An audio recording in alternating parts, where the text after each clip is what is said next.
Bonjour bien-aimés dans le Seigneur, nous vous saluons dans le nom puissant de notre Seigneur Jésus-Christ. Bienvenue dans notre émission Parole d'encouragement. Nous sommes très heureux encore de nous retrouver une fois en ligne, afin que nous puissions échanger sur la parole du Seigneur.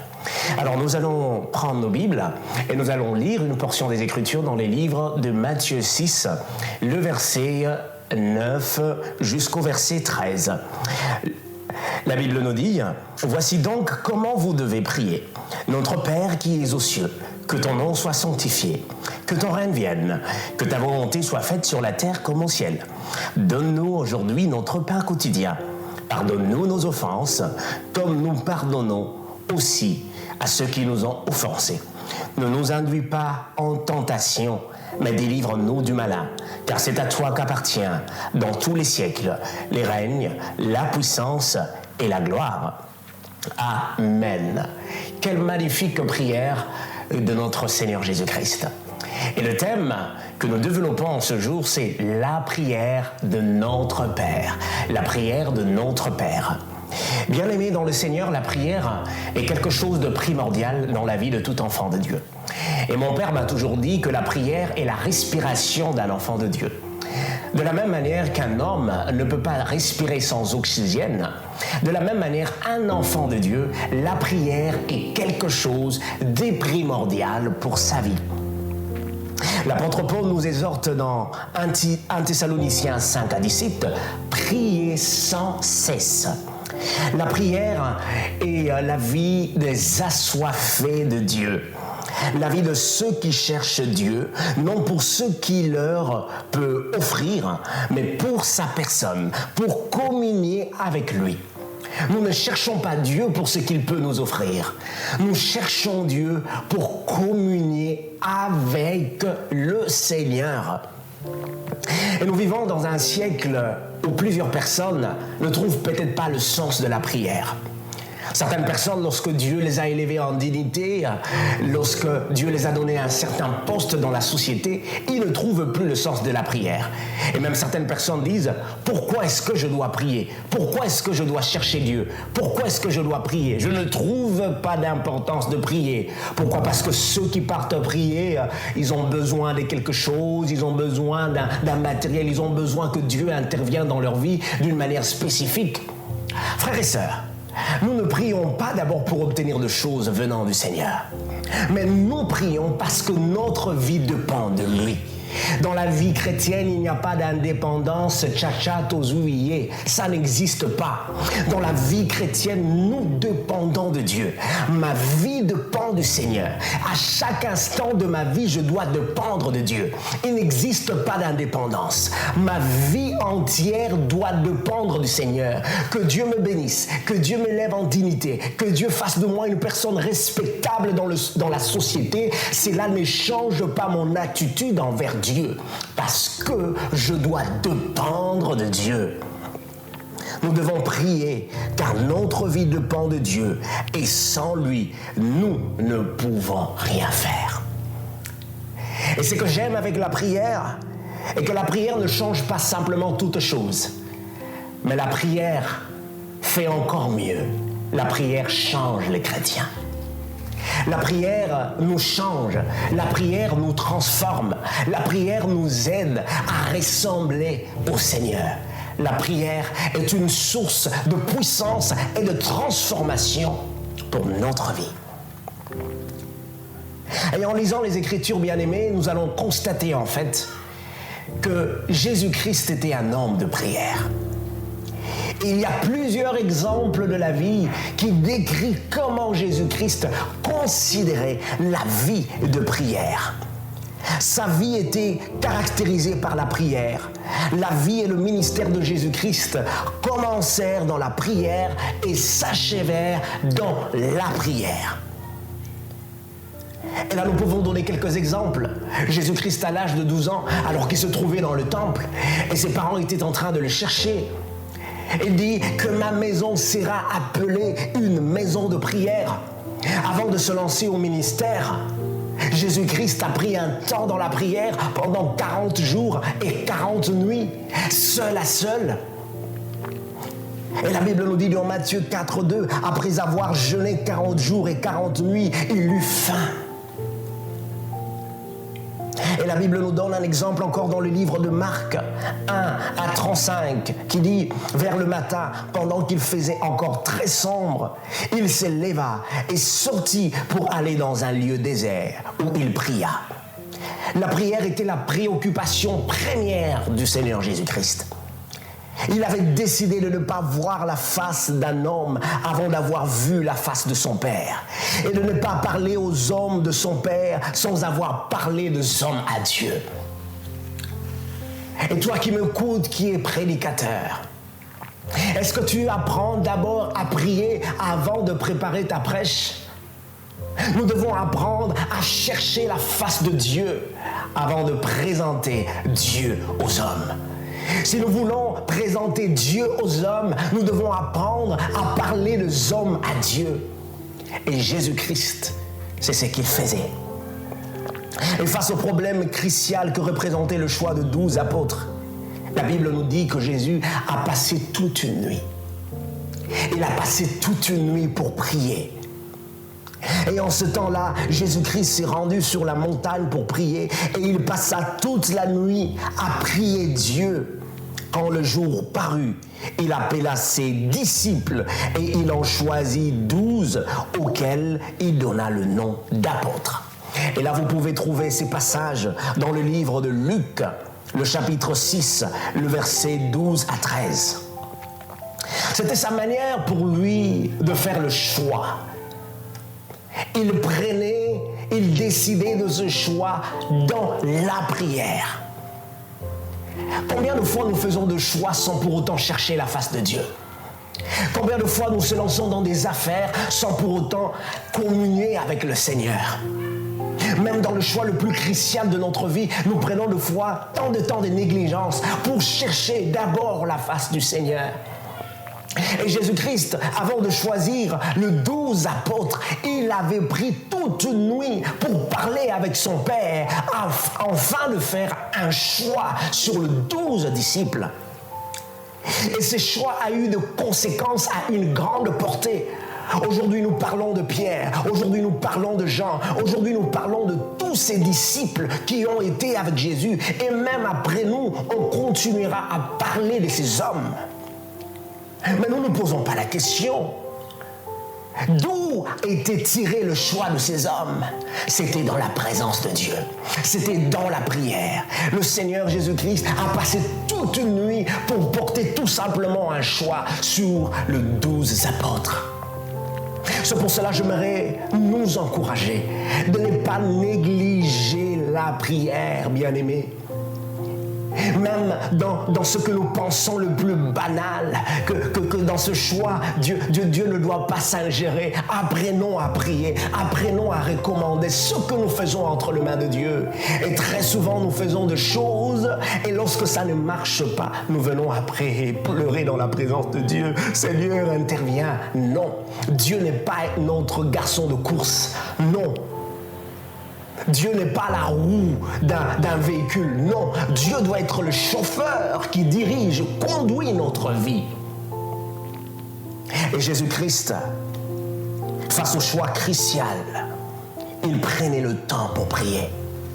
Et même la Bible nous parle dans le livre de Matthieu 26, 36 à 39, au jardin de Gethsémane, alors que Jésus-Christ, à quelques moments où il devait... à quelques moments du calvaire où il devait passer cette étape pour aller à la croix, il a pris le temps de prier et il a dit non pas ma volonté mais ta volonté.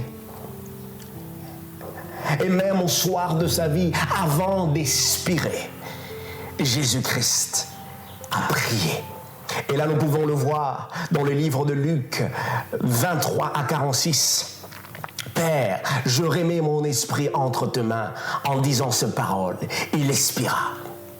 Jésus est donc notre modèle suprême pour la prière. Nous ferions bien de le suivre à l'école de la prière et de nous asseoir à ses pieds pour être enseignés par lui. Jésus-Christ était un homme de prière. Et les disciples étaient témoins de la vie de prière de Jésus-Christ. Ils étaient témoins de sa vie de prière. Ils étaient témoins de sa vie de prière. Et face à ce qu'ils ont vu du résultat qu'apportait la vie de prière de Jésus, ils ont posé une question. Maître, enseigne-nous à prier. Là, nous pouvons lire le livre de Luc 11:1 qui nous dit « Jésus priait un jour en un certain lieu. Lorsqu'il eut achevé, un de ses disciples lui dit « Seigneur, enseigne-nous à prier comme Jean l'a enseigné à ses disciples. » Et c'est là que Jésus fera une courte prière, qui est la prière de notre Père. Et c'est pour cela que j'aimerais que nous puissions retenir deux choses principales. Et que la prière de notre Père n'est pas une récitation, mais elle est une déclaration. Et deuxièmement, la prière de notre Père est une prière type, c'est-à-dire c'est un modèle de prière. Le Sauveur nous appelle à utiliser ces mots, ne nous appelle pas à utiliser ce mot à la lettre, mais il nous la donne comme un exemple personnel de prière. Simple, bref et cependant complet. Cette prière est constituée de 6 éléments. 3 éléments qui sont orientés vers Dieu et 3 autres éléments qui sont orientés vers le besoin humain. J'aimerais tout simplement vous signaler que cette prédication sera une prédication par série. Nous allons faire cette prédication en 3 séries. Et aujourd'hui, c'est la première partie, la première série de cette prédication. Le Seigneur Jésus-Christ commence cette prière. Il dit, lorsque vous priez, dites « Notre Père qui es aux cieux ». Notre Père qui es aux cieux. J'aimerais que nous puissions retenir quelque chose et que ce concept de Dieu comme Père n'était pas un thème majeur dans l'Ancien Testament, ni dans les Écritures rabbiniques. Dans l'Ancien Testament, vous allez constater que Dieu n'était pas considéré comme Père. Les Israélites adoraient le Seigneur comme Yahweh, Rapha, Yahweh Jireh, comme Yahweh. Mais ils ne connaissaient pas que ces dieux étaient leur Père. Mais Jésus-Christ, dans son enseignement sur la prière de notre Père, nous fait révéler un enseignement important. Et que le Dieu qui est Yahweh, il est notre Père. Il est notre Père. Jésus-Christ nous apprend une vérité, que Dieu est notre Père. Nous pouvons désormais appeler Yahweh Père à travers leur relation de foi avec Jésus-Christ. Les croyants aujourd'hui peuvent appeler Seigneur Père grâce à l'œuvre que Jésus-Christ a accomplie à la croix. Dieu est mon Père. Je ne sais pas est-ce que si quelqu'un le réalise. C'est Dieu qui a créé le ciel et la terre. C'est Dieu qui a créé l'univers. C'est Dieu qui a créé le cosmos. C'est Dieu qui a créé toutes choses qui existent, l'invisible tout comme le visible. Et notre Père. Est-ce que quelqu'un arrive à réaliser cette vérité? Dieu est ton Père. Dieu est ton Père.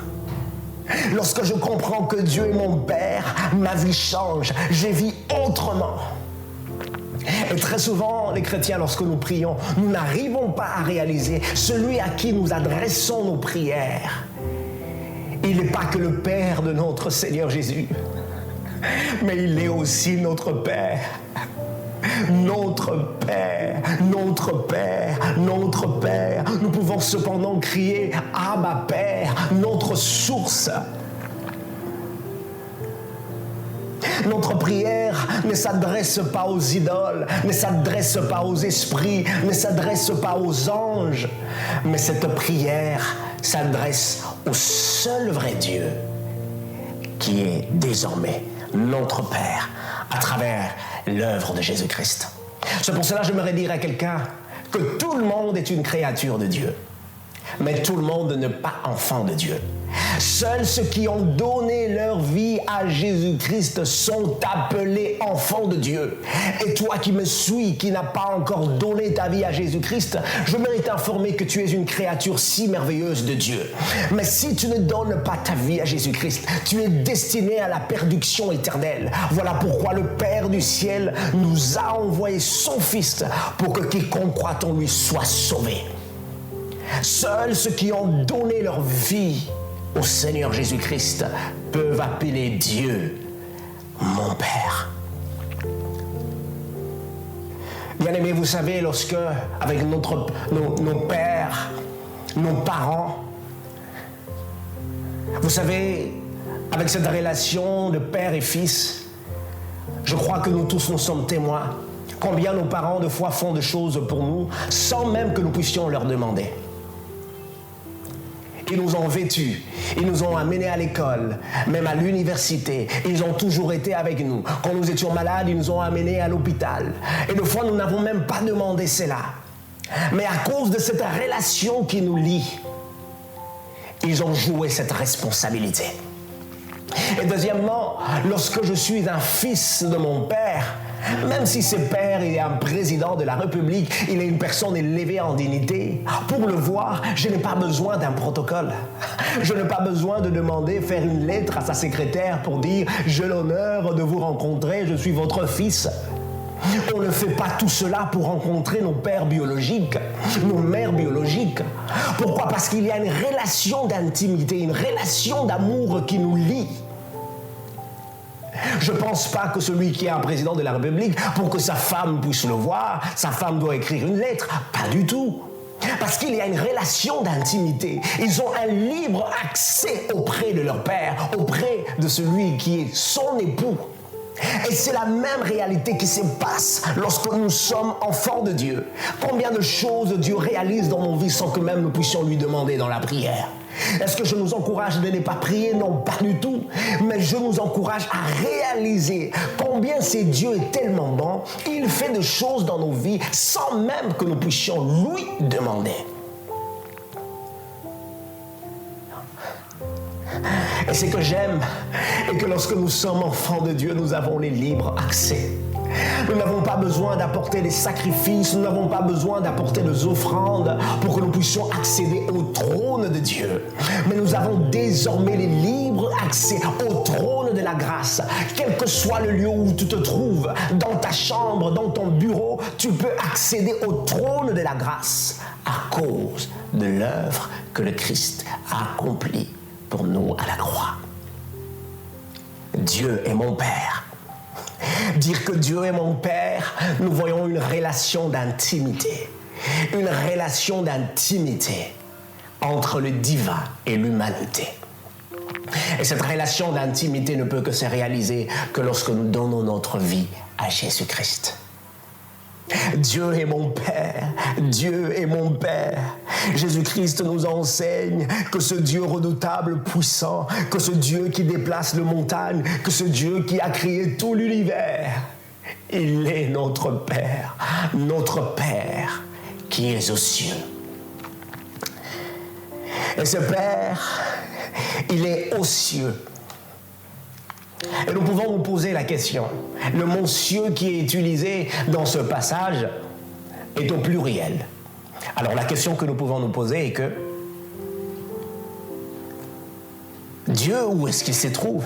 Il se trouve dans un cieux qui est pluriel. Est-ce qu'il y a plusieurs cieux qui existent?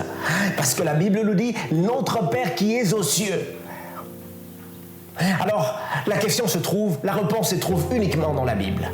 Notre Père qui est aux cieux. J'aimerais tout simplement nous informer que oui, il existe plusieurs cieux. Et là, nous pouvons lire rapidement le passage de 2 Corinthiens 12, 2 à 3, qui nous dit « Je connais un homme en Christ qui fut, il y a 40 ans, ravi jusqu'au 3e ciel. Si ce fut dans son corps, je ne sais. Si ce fut hors de son corps, je ne sais. Dieu le sait.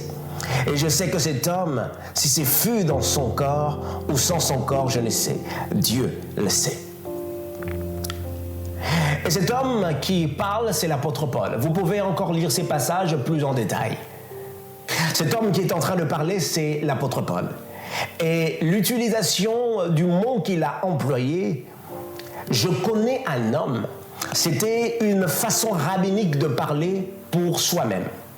Lorsque les rabbins disaient « je connais un homme », en fait, ils ne voulaient pas parler d'un autre homme que lui-même. Mais c'était une façon rabbinique pour parler de soi-même. Donc l'apôtre Paul parlait de lui-même, comment il fut ravi jusqu'au 3e ciel. Ce n'est pas quelque chose qu'il a fait. Ce n'est pas quelque chose qu'il a fait de choses pour arriver jusqu'au 3e ciel. Mais il a obtenu grâce aux yeux de l'Éternel pour expérimenter cette chose spirituelle, cette réalité spirituelle. Et là, nous pouvons nous poser une question. S'il y a le 3e ciel, nous ne pouvons pas passer à 3 sans pour autant parler du 1er et du 2e ciel. Voilà pourquoi le commentateur de la Bible parle qu'il y a 3 cieux. Il y a le 1er ciel, le 2e ciel, ainsi que le 3e ciel. Et le 1er ciel, en fait, c'est le ciel où nous nous trouvons, où les oiseaux volent, où les oiseaux passent. C'est le ciel où nous nous trouvons. Et le 2e ciel, c'est les quartiers généraux du diable. Peut-être nous pourrons discuter sur cela dans un autre sujet. Mais la Bible parle que le diable est le maître de l'air. Très souvent, nous pensons que le diable se trouve sur la terre et nous devons creuser en bas pour le trouver. Non, pas du tout. Ça, ce sont les dessins animés qui nous expliquent cela. Mais le diable se trouve au 2e ciel. Et le 3e ciel, c'est le paradis. C'est le ciel où se trouve le Seigneur. Et c'est là où Paul fut ravi en esprit jusqu'au 3e ciel. Et la Bible nous parle de notre Père qui est aux cieux. Et nous pouvons comprendre dans ce passage que le Seigneur Jésus-Christ voulait nous faire voir, nous enseigner d'une réalité, de l'omniprésence de Dieu. Que notre Père, il est omniprésent. Il est partout en même moment. Il est au 1er ciel, il est au 2e ciel et il est ainsi qu'au 3e ciel. Il est omniprésent. J'aimerais dire à quelqu'un, il n'y a pas un lieu sur cette terre, visible tout comme invisible, où Dieu n'y est pas. Si Dieu n'est pas omniprésent, c'est qu'il n'est plus Dieu. Dieu est partout en même moment, en même temps. Notre Père qui est aux cieux. Nous voyons aussi la notion de l'omniprésence de Dieu. Que Dieu est présent partout au même moment. Il est présent au ciel, il est présent au 2e ciel, il est présent au 3e ciel, il est présent partout. Lorsque nous sommes conscients de l'omniprésence de Dieu, nous ne pouvons vivre comme tout le monde. Lorsque nous sommes conscients de l'omniprésence de Dieu, nous nous sentons en sécurité. Lorsque nous sommes conscients de l'omniprésence de Dieu, nous sanctifions son nom. J'aimerais dire à quelqu'un que le Dieu qui est notre Père, il est omniprésent. Et même dans cette situation difficile que tu traverses, ce moment compliqué où tu te poses des questions, où tu penses que Dieu n'est pas là, tu penses que Dieu t'a abandonné, j'aimerais te dire non, il est plus proche de toi et il est plus réel que même ce qui t'entoure, il est plus réel même que toi-même et plus réel que la réalité. Dieu est près de toi et ne t'abandonnera pas. Notre Père qui est aux cieux nous enseigne la notion de son omniprésence. Mais j'aimerais dire aussi que Dieu n'est pas omniprésent seulement, il est omnipotent, il est omniscient, il est tout-puissant, mais il a aussi la connaissance sur toutes choses. Il est le seul et le véritable Dieu. Oh, merci Seigneur, merci notre Dieu. J'aimerais finir en disant cette courte phrase pour nous montrer l'importance de la prière. Dans une église qui cherchait un pasteur, on leur posa la question « Voulez-vous un grand prédicateur ?» Et vous savez, quelle était la réponse de cette église? Ils ont dit « Nous voulons un homme assez grand pour atteindre le ciel à genoux. » Et le but de cet enseignement est que nous puissions être des hommes de prière. Des hommes de prière qui sont assez grands, qui peuvent atteindre le ciel tout en étant à genoux, en suivant le modèle de Jésus-Christ. J'aimerais prier pour nous, afin que Dieu nous aide à suivre l'exemple de Jésus qui est le modèle parfait en tout et même dans la prière. Seigneur, aide-nous à être des hommes et des femmes de prière, de personnes qui te cherchent, non pas pour ce qu'ils peuvent obtenir de toi d'abord, mais des personnes qui te cherchent pour ce que tu es. Aide-nous à être ces personnes de prière qui sont assoiffées de Dieu, qui désirent Dieu plus que toute autre chose, qui ont soif de Dieu comme David pouvait dire « Mon âme a soif du Dieu vivant ». Aide-nous à être des personnes assoiffées de Dieu, de personnes qui cherchent Dieu, de personnes qui sont assoiffées du Seigneur. Aide-nous à suivre l'exemple du modèle parfait qui est Jésus. Seigneur, aide-nous à réaliser qu'au travers de l'œuvre de la croix, Dieu, le Père, est mon Père. Il est notre Père. Il est le Père de tous ceux qui ont donné leur vie à Jésus. Et ma prière est que ceux qui ont entendu ce message et qui ne te connaissent pas viennent à la maison et qu'ils sachent qu'il y a quelqu'un, le Dieu d'amour, qui est prêt à les accueillir et à faire d'eux des enfants de Dieu.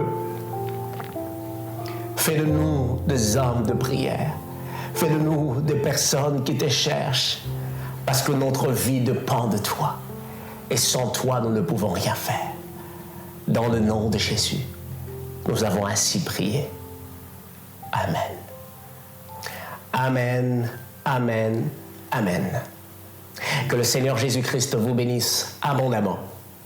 Et si vous avez été bénis par ce message, n'hésitez pas à partager cela à vos membres de famille. Et je crois que le Seigneur nous fera encore énormément du bien. À nous revoir pour très bientôt pour la deuxième partie de notre enseignement sur la prière de notre Père. Que Dieu vous bénisse.